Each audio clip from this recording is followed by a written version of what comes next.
Page 101. Soccer/non-American football. By the time I woke up the next morning, Mamu had already taken Mom, Dad, and Lala into town. The kitchen table was still laden with breakfast, a basket of toasted bread, bowls of nuts, jars of jam, a platter of cheese, and a few slices of some sort of melon. Babu was in his room with the door closed, and the house was quiet and still. I wondered if mornings were always like this in my grandparents' house. I wondered if I would ever get used to the temporal displacement. I wondered when Sohrab was going to show up. I put the jam back in the refrigerator and grabbed a glass. Mamu didn't keep her glassware in the cupboard. She kept it upside down in a drawer to the left of the sink, which I thought was an interesting way to store glasses. I grabbed the pitcher of filtered water and opened up my meds. Darius, what are you doing? Babu had emerged from his room, dressed in another pair of creased dress pants and a blue button-up. I dribbled some water down the front of my shirt as I swallowed, taking my medicine. Medicine. He set his cup in the sink and picked up one of my pill bottles. What is this for? Are you sick? Depression, I said. I refilled my glass and took another gulp so I wouldn't have to look at Babu. I could sense the disappointment radiating off him. I never expected Ardashir Barami to have so much in common with his son-in-law. What are you depressed for? He shook the pill bottle. You have to think positive, Baba. Medicine is for old people like me. It's just the way I am, I squeaked. I would never be good enough for Ardashir Barami. You just have to try harder, Darius John. Those will not fix anything. He glanced at the table. Did you have enough to eat? Yeah. Good. Babu poured himself a cup of tea and sat down at the table with a bowl of tokma. When is Sohrab coming? Soon, I think. Do you play football in America? Sometimes.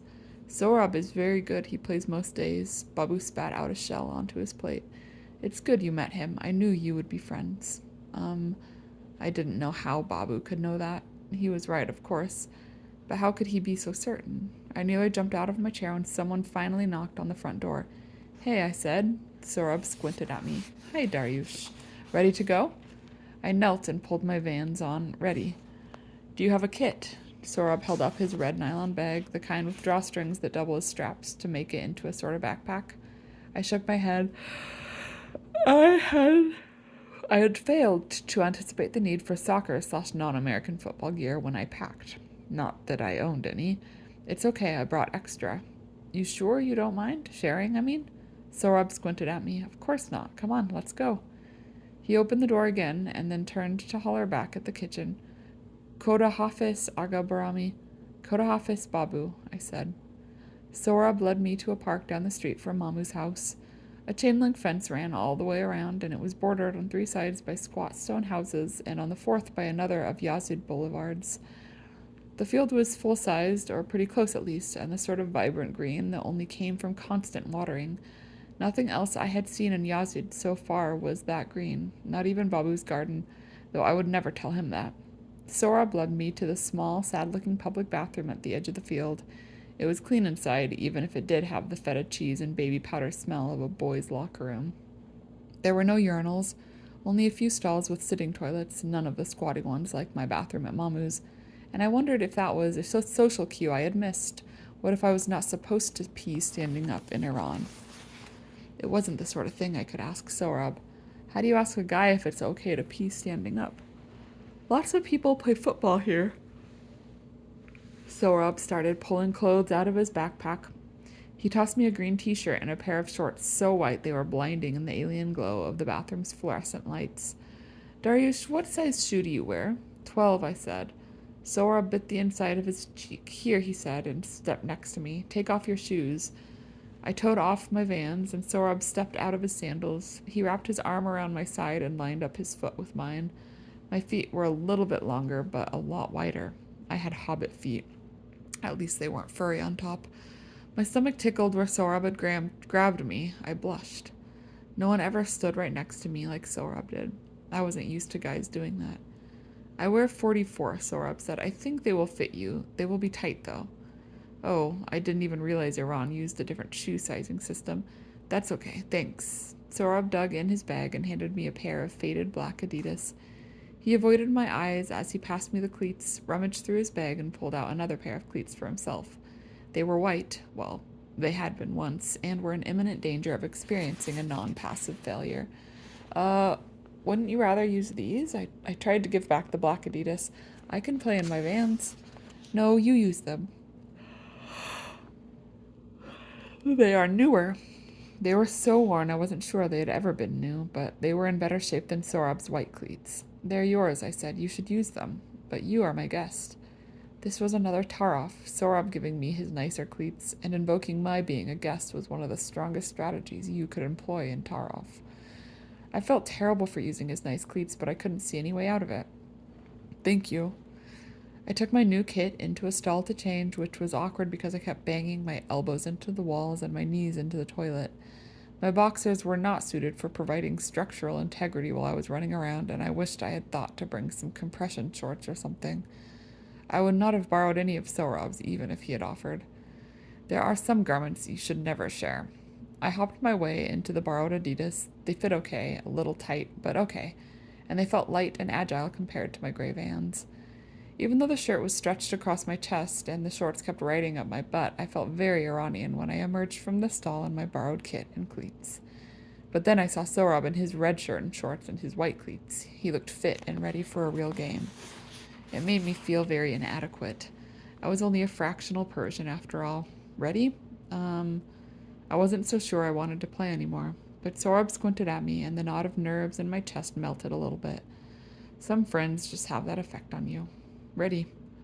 2 boys waited on the field for us. Sorab hollered at them in Farsi and then waved his hand for me to jog after them. This is Darius, Aga Barami's grandson, from America. I said, Salam. Salam, Iranian boy number 1 said. He talked out of the side of his mouth, which made it seem like he was half smiling. He was almost my height, but he was rail thin, and he had his hair spiked up in front, almost like a soulless minion of orthodoxy. I held out my hand, and he shook it, though it was loose and fleeting and felt kind of weird. Nice to meet you, Ali Reza, he said. Ali and Reza are both popular Iranian names, maybe even more popular than Sorab, though both are technically Arabic in origin. I held out my hand to the other boy, who had lost the genetic lottery and ended up with the dreaded Persian unibrow. I thought he would be hairy everywhere else too, but his hair was cut shorter than Sorab's, and he had pale, hairless arms. Hossein, he said. His voice was thick and dark like coffee. He was shorter than me too, shorter even than Sorab, but with his unibrow and the ghost mustache haunting his upper lip, he looked older, ready to get a job interrogating temporarily displaced fractional Persians as they arrived at customs in Imam Khomeini International Airport. Hossein didn't smile at me as he glanced from me to Sorab. Thanks for letting me play with you, I said. Sorab squinted at me. Ali Reza elbowed Hossein and said something in Farsi. Sorab's neck turned red and his jaw twitched like he was grinding his teeth a little bit. Sorab didn't let me ask. Come on, Darius. Like I said, I hadn't been on a soccer team, a real one, not just one in physical education class at Chapel Hill High School, go Chargers, since I was 12. Dad had signed me up for the neighborhood soccer club when I was 7. I was okay at it, but according to our coach, I wasn't aggressive enough. And then I got diagnosed with depression, and I started on my first round of medicine, and I couldn't focus on the game at all. I was too slow to track the other players, or the ball, or even the score. One week, I left every single practice in tears because Coach Henderson, father of our midfielder Vance Henderson, who I was destined to smack across the face less than a year later, kept humiliating me in front of the whole team. He didn't understand why I had gone from being an okay but not very aggressive center back to a complete and utter failure. All he could see was that I wasn't trying hard enough. I didn't know how to talk to people about being medicated back then, and Dad kept saying I just needed more discipline. Mom finally put her foot down and insisted it was okay for me to quit, scuttling Stephen Kellner's dreams of me playing professional soccer before they even made it out of dry dock. It was another of Stephen Kellner's many disappointments in me. At least he eventually got used to them.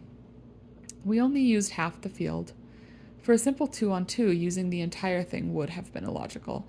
Sorab was our nominal forward, which left me de facto defender, but really both of us played all over the field. Ali Reza was supposed to be the forward for his and Hussein's team, but Sorab played so aggressively, Ali Reza spent most of his time helping Hussein ward off Sorab's relentless assaults on their goal. Coach Henderson would have loved Sorab's aggressiveness, Not that Ali Reza wasn't aggressive, too. I had to fend off my share of goals, which I mostly did, through some combination of luck, coincidence, and Latin memories of my pre-medication training. It seemed I had misread the situation between Sohrab and Ali Reza, who had acted like friends but were clearly engaged in some sort of personal vendetta that could only be settled through through soccer/non-American football.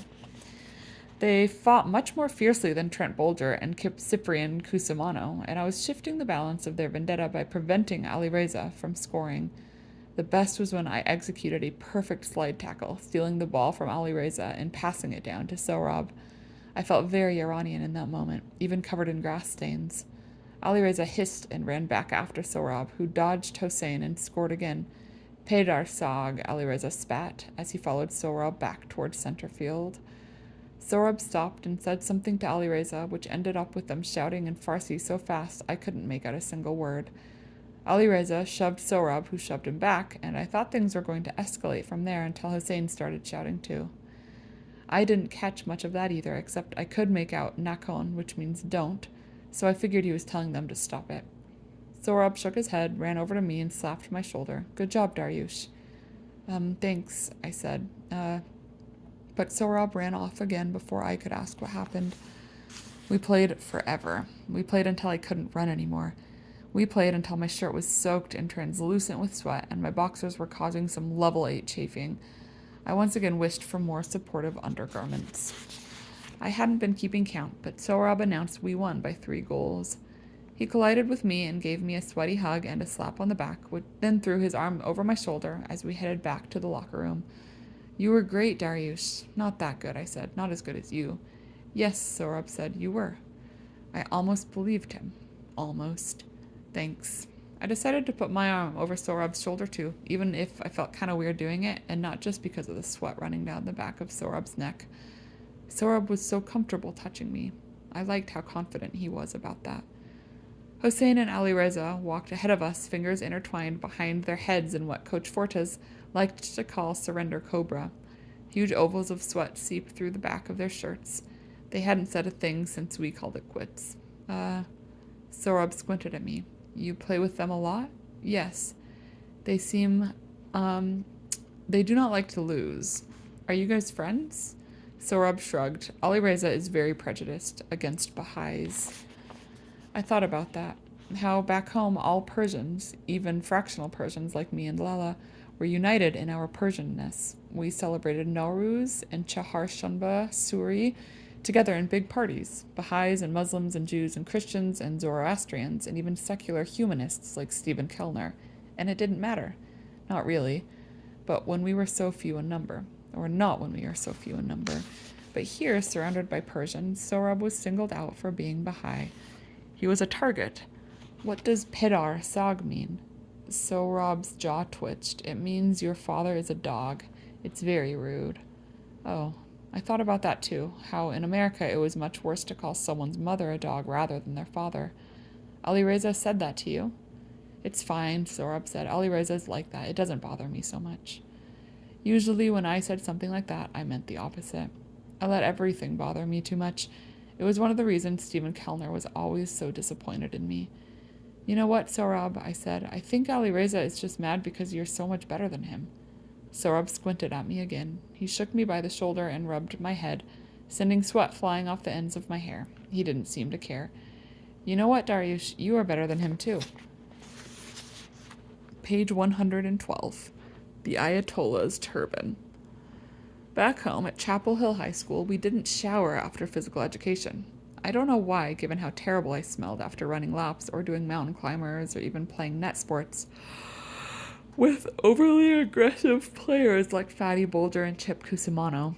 But class ran until 5 minutes before the bell, which was just enough time to get changed, slather myself with extra deodorant, and run to geometry on the other side of the school. Go Chargers. So I was a little alarmed when Sohrab pulled soap and shampoo out of his nylon drawstring backpack. I said, It's okay. I'll shower when I get back to Mamu's. You are dirty. He pointed to the grass stains down my legs and across my arms. I don't have a towel. Sohrab pulled a pair of towels out of his bag. I couldn't figure out how they had fit in there, especially with 2 kits and 2 pairs of cleats. Sohrab's backpack had exceeded the normal laws of space-time. Sorab tossed the towels into the wooden bench between us and pulled off his shirt, peeling the wet fabric away from his flat chest and stomach. He was still breathing hard, his abdomen expanding and contracting. I turned away to give him privacy, and also because I was so embarrassed.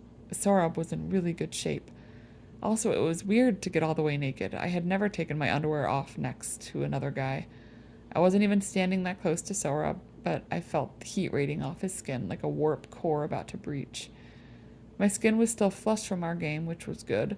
Sorab couldn't tell I was blushing all over as I pulled off my own sticky shirt, wrapped the towel around my waist, and pulled my borrowed shorts and not borrowed boxers out from underneath. Sorab was right. I did need a shower. New life forms were evolving in the primordial swamp festering between my legs. Over here, Sorab said, which was unnecessary since the spray of the showers echoed from around the corner. I turned to follow him. He had his towel over his shoulder like he didn't have a care in the world. My skin prickled, the sensation spreading up to my ears, down my neck and shoulders all the way to my toes. I nearly tripped over my own feet. I couldn't breathe. There were no stalls. There were just open shower heads. Red alert. Hossein and Ali Reza were already under the sprays, talking in Farsi and laughing about something. They were both tanned and lean, their stomach muscles highlighted by the reflection on their wet skin. I felt like a spaceborne leviathan just standing in the same room with them. Sorab hung his towel on the wall. I bit my lip, sucked in my stomach, and did the same. I got under the closest spray, turned away from the other guys, and tried to breathe. I thought I was having an anxiety attack. I had never been diagnosed with an anxiety disorder, but Dr. Howell said that anxiety and depression often went hand in hand. Comorbidity, he called it. It was an ominous sounding word. It made me anxious. Sometimes my heart would pound so fast I thought I was going to die, and then I would start sobbing for no reason. I couldn't let the guys see me do that. That was something true Persians did. It was not something true Persians did.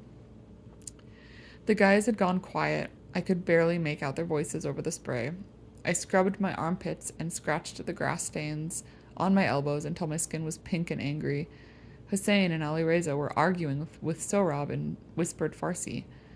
Sohrab cleared his throat behind me. Darius? Yes? What is wrong with your penis? My throat clamped up. Nothing, I squeaked. Sohrab said something to the other boys in Farsi again, and they answered, more insistent. Sohrab cleared his throat again. It looks different? I'm not circumcised? It was not a question. I just wasn't sure if circumcised was a word Sohrab knew how to translate to Farsi. Oh, he started talking to Ali Reza and Hossein again, no doubt explaining my penis to them. I didn't think my skin could get any redder than it was, but I was pretty sure I had started glowing like a protostar about to undergo its first burst of fusion. Ali Reza laughed, and then he said in English so I could understand, "It looks like the Ayatollah's turban." Ayatollah Khamenei was Iran's supreme cleric, the absolute religious and governmental authority. His photograph was all over on signs and walls and newspapers with his fluffy white beard and a dark turban wrapped around his head. It was the most humiliating comparison of my life. Hossein said something in Farsi, and Ali Reza laughed again. And then Sohrab said, "Ayatollah Darius," and all three of them laughed at me. I thought I understood Sohrab. I thought we were going to be friends. How had I misjudged him so badly? Maybe Dad was right. Maybe I would always be a target. Even for things I couldn't help, like being from America, like having a foreskin. Those things were normal back home, but not in Iran. I would never fit in, not anywhere. I wiped my face to hide my sniffling while Sohrab and Hossein and Ali Reza laughed about my penis in Farsi. It didn't matter that I couldn't understand them. I didn't bother with my hair. I scrubbed the grass off my shins, rinsed off at warp 9, then grabbed my borrowed towel and slunk out of the shower. I would have run if I hadn't been worried about slipping on the wet floor. The guy's laughter followed me, bouncing off the tiles between my ears, rattling around in my head. I wanted to die. I wasn't allowed to say that, not out loud. The one time I did, and it was only hyperbole, Dad freaked out and threatened to send me to a hospital. Don't ever joke about that, Darius. I didn't really want to die anyway. I just wanted to slip into a black hole and never come out. I pulled my pants back on. I didn't have any extra underwear. I hadn't thought about that. Was it wrong to go commando in Iran? I was certain there had to be a social cue against that, but my options were limited. And what was the point and purpose of following social cues anyway? I was never going to fit in. I pulled my shirt back on, fighting to get it over my wet hair and down my back. Oh, Sorab had come around the corner. I wiped at my face to make sure he couldn't see anything. Are you leaving, Darius? Yeah. I hated that my voice still squeaked. Bare feet slapped on the tiles as Ali Reza and Hossein followed. Koda Hafiz, Hossein said. And then Ali Reza said, Nice to meet you, Ayatollah. It was a new record for me. Less than 48 hours in Iran, and I already had a new nickname, one more humiliating than anything Trent Bolger and his soulless minions of orthodoxy had ever come up with. I dropped my borrowed towel on the floor, wiped my nose with the back of my hand, and made my escape. Page 118, Standard Parental Maneuver Alpha. Dr. Howell says that crying is normal. He says that it's a healthy reaction. He says it helps the body excrete stress hormones. Having Hossein and Ali Reza and Sohrab, make fun of my penis had me excreting a lot of stress hormones. I was not ashamed of my penis. It's just that Stephen Kellner isn't circumcised, and even though it was ubiquitous in Iran, Mom thought it was important for the son to look like the father. Like I said, we didn't shower after physical education at Chapel Hill High School, and I wasn't on any of Chapel Hill High School's sports ball teams, Go Chargers, so I never had to shower after any practices. And even if I had been on a team, the showers in the Chapel Hill High School locker room were individual stalls with curtains and everything. I had never showered with other guys looking at me before. Maybe my penis really was weird looking. Okay, I will admit I was pretty sure I was not weird looking because there was the internet. I knew I didn't look any different, though I still hoped I was going to grow some more. That's normal, right?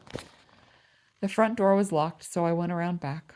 Babu was still at the kitchen table, sipping tea and eating tokma when I stepped inside. I wondered if he had been there the whole time, caught in a temporal causality loop while I was out playing soccer/non-American football and being humiliated for having an intact foreskin. He spat out an empty shell and glanced at me as I struggled to tow my shoes off. I had been in such a rush to leave, I had put Sorab's worn black Adidas back on, and they were much tighter on my hobbit feet than my Vans. I hated them. Darius, he grumbled, did you have fun? Did you win? Yeah, we won. You played with Sorab's friends? Yeah. Where is Sorab? He didn't come back? I shook my head. Darius John, you don't want to invite him to dinner? Next time, ask him over after you play. I don't think I'm going to play again. Not ever. I couldn't take any more penile humiliation. Babu scooted his chair back and stared at me. Eh? Why not? I could not tell my grandfather the boys had compared my penis to Iran's supreme cleric. They don't like me very much. What? Babu got up and took me by the shoulders.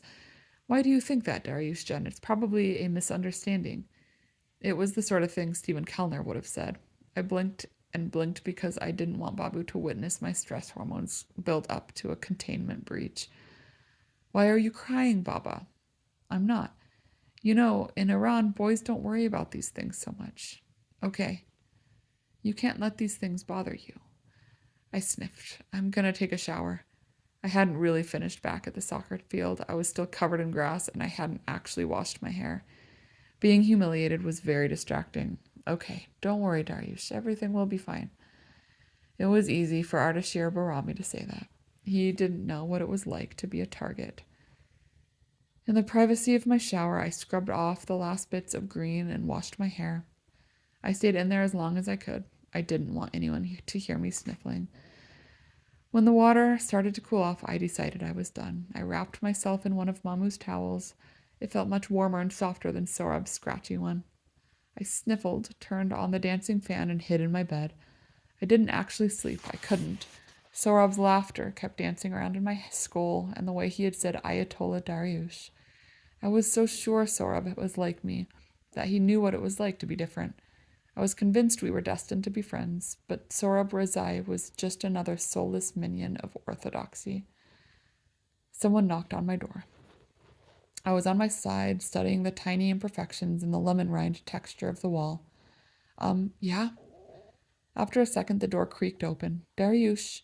Mamu asked. Do you want a snack? Something to drink? I glanced over my shoulder. No, thanks. I'm not hungry.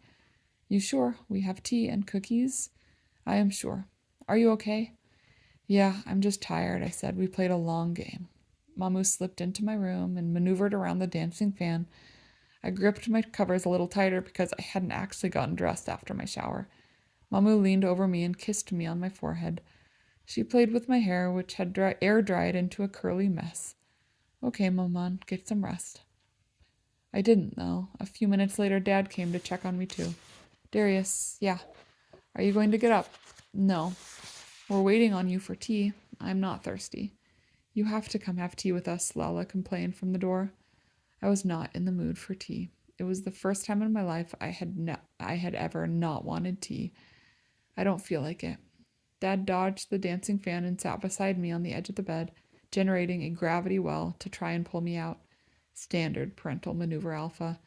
You need to get back on a proper sleep schedule. Come on, get up. I will in a little while. Now, Darius. Dad. I'm serious. Let's go. Dad grabbed my blankets, but I clenched them harder to stop him. Dad, I whispered, I'm naked.